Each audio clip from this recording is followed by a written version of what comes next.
So we've been working on our fermentation process for our hot sauces. We got some amazing cool flavors that we've been trying out. A lot of this product, not 100% obviously, I'm obviously not growing dehydrated peppers, but a lot of this product has been grown right here on the homestead, and we're super excited to be making our own hot sauces. How cool is that, right?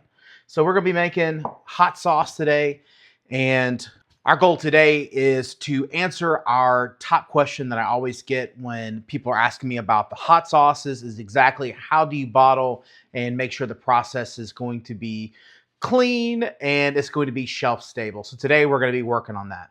So we're going to start out. So we got our flavors. Let's kind of introduce our flavor. So our mango habanero, this is the first flavor that's come out. If you've been on our Instagram, you've been able to see that.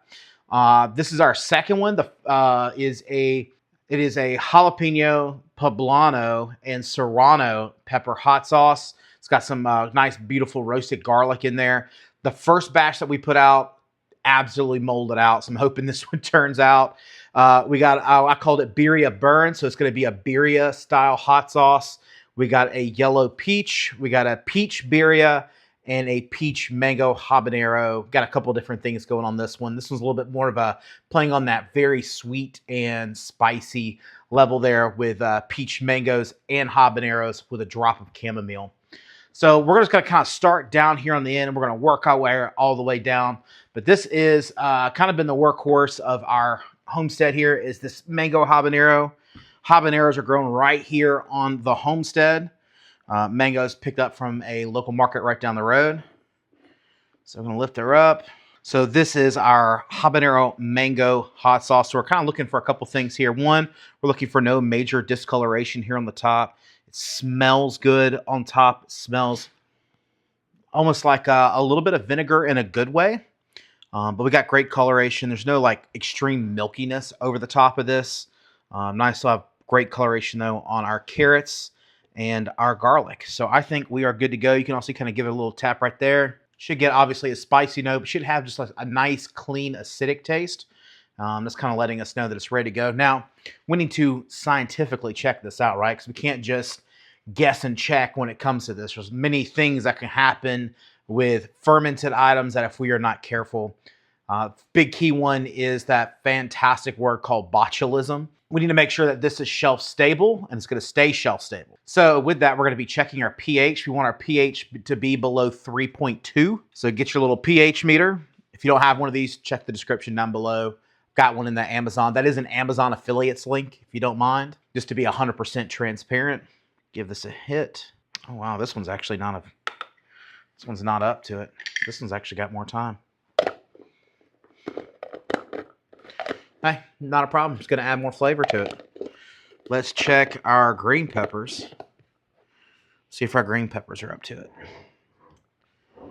I was at 3.5 2 days ago. Do the same thing. No major color differences. Smells good. Great texture, good smell. Let's check our meter. So this one is at 3.17. So this one is good to go. So we'll start with this one. No big deal. Let's go ahead and we're going to check all of our pHs down the road just to make sure we don't have any more surprises. Be patient. You know, fermentation is it's a waiting game. So don't feel like you've got to absolutely rush it in time. So I'm going to leave the caps off the one that we know that we've got to break down today. So let's try the pH of this birria burn. So this has got guajillo. Oh no. We talk about things to look for. That's what we're looking for. Super milky on top. It is absolutely spoiled. That is an absolute bummer. But that's why we do this, right? It's always a science project. I love playing it. So you know what? We're going to let this one slide. We're going to toss it out. Well, hey, throw it to the chickens. Chickens got a free meal. People always say, you know, like, Chef, I'm scared to cook for people like you. You know, you come from the restaurant industry and, you know, I'm scared I'm going to mess something up. We mess up stuff all the time. It's part of the fun. The only difference is, you know, being an executive chef, it just means that I mess up more things than most other people have. It's a process of constantly messing up, getting better each and every single day. Not very happy. I have lost all of these so far. Okay. We got one here that's going to be doable. Ooh, that smells good. This is the peach birria. It is going to be good to go. Let's check the pH. To me, that's my favorite part about this this fermentation process of making hot sauces. There's definitely errors that happen. It's just one of those things where you just kind of smile, kind of go along with the process, enjoy it, have fun. If you waste a little bit, it's not a big deal. It's all about having fun. That's why I got into homesteading. After big, bold flavors and just high quality ingredients. So we're going to kind of roll with this one. So we're going to roll with our green sauce today, because that seems to be our winner. Move you off to the side. Now, this has been fermenting for now 10 days. So we need to stop the fermentation process on this. So the best way to do that is to cook it. So we're going to basically stop all of that bacteria and that yeast that's doing this fermentation process for us. We're going to halt that before we put it in our bottles. If we do not do that, what happens is it'll essentially restart the fermentation process inside of here. Well, you've got it sealed, right? So that basically means that all that air that fermentation process is releasing is going to basically turn this into like a little hand grenade. And eventually you're going to have them stored up on your shelf, and they're going to one by one just start exploding. So it's not going to be a great time to be cleaning up and working in the kitchen. So we're going to start this process now. Something I forgot. Always remember, we had to put weights in here, right, to start the fermentation process to keep the peppers and stuff below the brine level. So as we pour this out, remember, we got that glass down there in the bottom. So we want to make sure that we don't chip that there on the bottom. So let me grab our big handy dandy sauce pot. I'm going to start getting it working. Nice and slow over. Kind of slow roll it.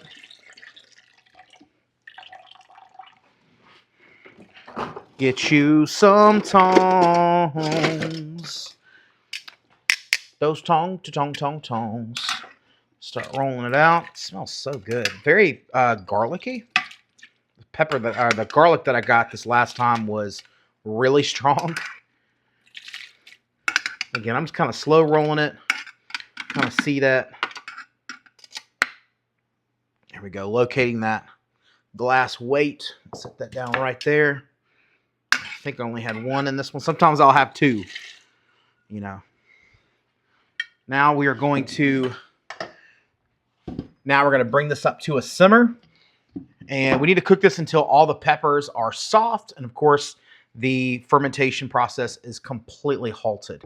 So to do that, we're going to need to cook for probably about 20 minutes on a simmer. We definitely want to get it bring it all the way up to a boil, reduce down to a simmer. Simmer it at over 165 degrees for about, 20 minutes. And yeah, really going to focus on killing that bacteria off. While that's happening, let's talk about what could be happening in these jars. So this was the one I was looking forward most to. And it looks like just straight up like flour yeast is developed on the top of it. So we got some things that could be going on with it. So first thing is that the jar itself was not sanitized properly. And again, that's on, all it's really on me. But, it's basically that this could not have been sanitized. It could have had still remnants or something in there. I try to clean them the best I can. I even sprayed sanitizer spray in them. So I try to do my part in that. But this could also, that same yeast could come off of, maybe there was a pre-fermentation that was going on a pepper that I didn't catch. Maybe that pepper was already kind of in pre-spoilage. So that pepper was already kind of starting to rot, and maybe I missed a little bit of niblet of it. The next is the dry peppers that I use, which is my suspicion because I sanitize everything really well, but it's possible the dry peppers themselves play a factor in this. I'm interested why this is ghost white on the top, but this one is not. But something definitely in the process could happen there. The last thing that could have happened is I did not use sterile water. And I believe for 2 of these batches, I did not. So it's interesting that I have 3 here that have this white foam on top. It's part of the process. So normally for this, you're going to want to use distilled water. I always kind of just go over to the grocery store section, get you some nice distilled water from over there. But it's very possible that there's something off with, I don't want to say off about my water, but you know, water's different everywhere you go. How they sanitize and clean this water, because essentially this water is obviously, unfortunately, this water is not coming from a well. This is city water. So we will have to make sure from now on that we use distilled. I believe that's probably where I went wrong, but you know, that's part of the process, part of the learning game. So it is coming up to a simmer now. Let's talk about the different hot sauces and what I have in them. In case you haven't seen that, that whole video is going to be releasing soon. Most of my questions come from the actual bottling process because it is very different than most people are used to. They kind of think that you just grab it, sling it inside of a bottle, and it's all good to go. And that's not at all how it works. There actually is a process to make sure that this is done right. And again, that goes into the pH level, and that's why we check the pH. Again, if you're not hitting that pH up front, it's not a big deal. Just put it back on the shelf, which is what we're going to do. Ooh. We're going to grab it. We got our date right here. That way we're checking those dates and staying on top of it. We're going to put it right back up on the shelf.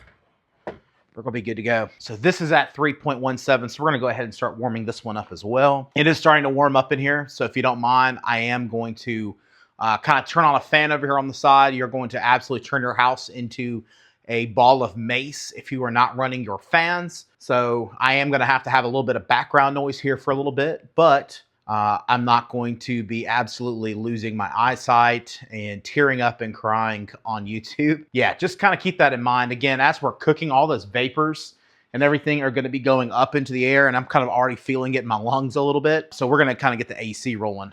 So some tools that we're going to need for this process.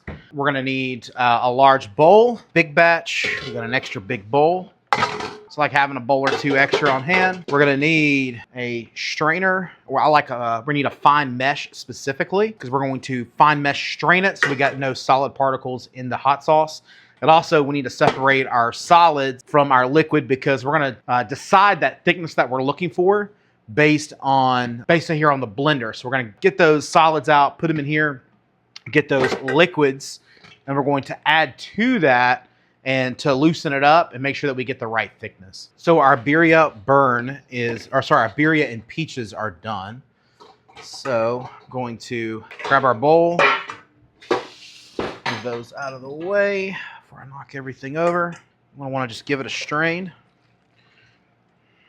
Again, I have peaches. There are little peppers. I forget their names, and I apologize. I'm going to offend somebody.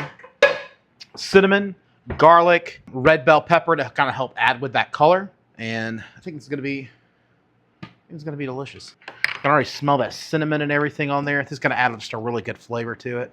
So we're going to add that into our blender. I think we're going to need all of this juice. Probably going to have to bum a little water just to kind of get it to the right thickness. Let's get it popping. I'm going to add my first little pinch of salt just so it gets well incorporated in. Again, don't overdo it. You can always add more. I'm going to add a couple drops of like distilled water, fresh open cracked. Don't use like distilled water that you've had opened and then like sat around. A lot of times you don't need this. It kind of means that I probably overpacked it in there too much just so I can get as much flavor as possible. So next time I'll probably use just a little less physical ingredients, just so I can get a little bit more of the fermented liquid. The fermented liquid is where a lot of the flavor is coming from, so we want that. That's a good thing to have. Again, be careful what you touch. All right. Add in just a little bit at a time.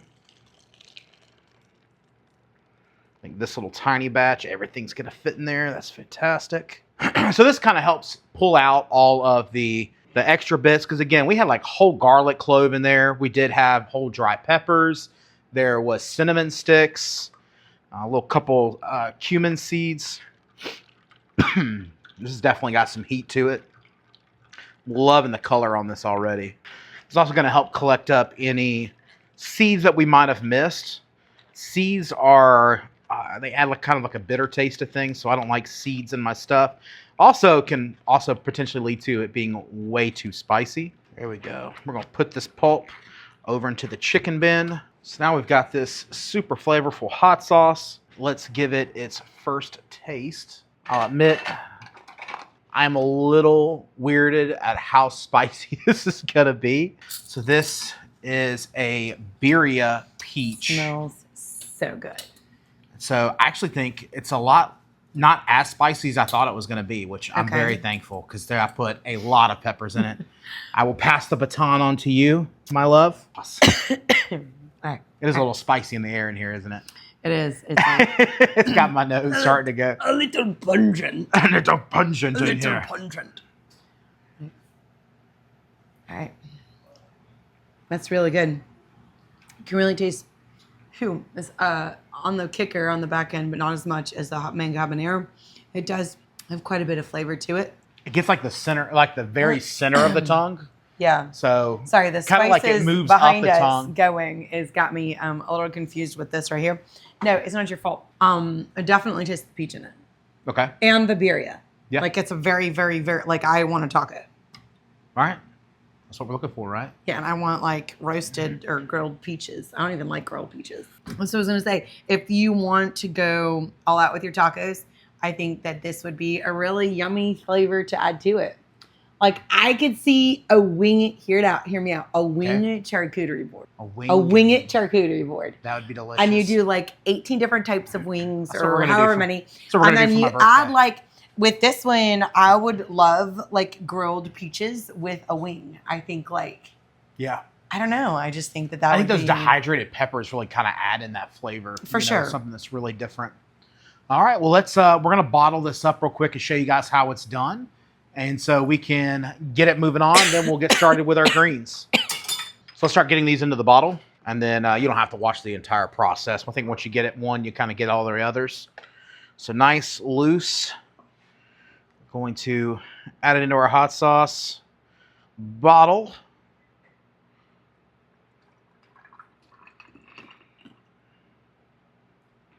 We don't want to overfill them. It's a mistake I made on my first batch was just putting too much. As far as the bottling process, this is kind of the most pain in the butt part. We are going to have to go, see, almost overfilled that one talking. Sometimes you do got to go back, take a little off. We're going to wipe down all the rims as we kind of go through here in just a minute. Make sure everything is super clean. Obviously, we want our bottles looking good. Maybe you want to give some away for Christmas gifts. Maybe you want to take it to the farmer's market or sell locally. We want to make sure this bottle is looking absolutely perfect before it goes out. Let's clean rag. Wipe the edges. Super clean. Add our little cappy cap.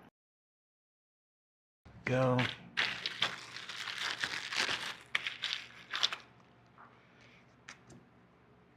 You want to make sure they're nice and tight on there. You don't want any oxygen to go back in here and restart the fermentation process. All right. This is kind of a fun process here. I'm going to add our little shrinky wraps to the top. Now, obviously, if you're just using it for home use, you don't have to do this. For me, I want it to look nice and beautiful and sexy. I got a couple chef buddies who are going to be getting some nice hot sauce. And I try to put it about even with the cap. Behind me, I got a rolling pot of hot water. Just drop it in.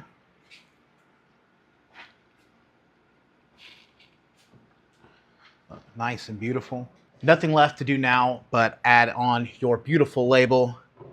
This has been another wonderful chance to kind of explore the kitchen, have some fun, make some delicious hot sauce to share with my chef buddies, and flex next time I'm at the grill. Thank you so much for hanging out with us on Homesteading Chef. My name is Jonathan. We're super glad you're here. Make sure you hit the subscribe down below to make sure that you get future content here. And we're super glad that you're here. Be blessed this week, and we'll see you next time on Homesteading Chef. I have to admit, my nose is absolutely on fire.